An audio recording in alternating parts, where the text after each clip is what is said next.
بسم اللہ الرحمن الرحیم۔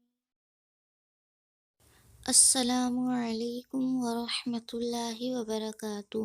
تمام سامعین کرام، میری دعا ہے کہ اللہ عز و جل آپ کو اپنے حفظ و امان میں رکھے، آپ پر اپنا خاص رحم و کرم عطا فرمائے، آمین۔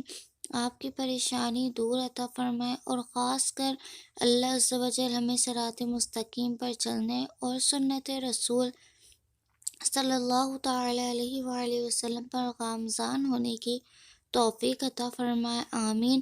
اور ہم جو علم حاصل کریں گے، اللہ ہمیں اس پر عمل کرنے کی توفیق عطا فرمائے، آمین۔ ظالم شوہر کو نیک بنانے کا وظیفہ۔ زوجہ محترمہ نے عمل یہ کرنا ہے کہ بسم اللہ الرحمن الرحیم کے ساتھ 11 دفعہ سورۃ الفاتحہ، 11 دفعہ اول آخر درود شریف پڑھے، اور یہ پانی حکمت عملی کے ساتھ شوہر کو پلا دے۔ انشاءاللہ عز و جل شوہر نیکی کے راستے پر گامزن ہو جائے گا۔ جب جب موقع ملے گا یہ عمل کر لیا جائے۔ دم کیا ہوا پانی کولر کے پانی میں شامل کر لیا جائے۔ گھر کے افراد اہل خانہ بھی یہ پانی پی سکتے ہیں۔ الحمدللہ عز و جل گھر کے دیگر افراد کے درمیان میں محبتیں پیدا ہو جائیں گی، انشاءاللہ عز و جل۔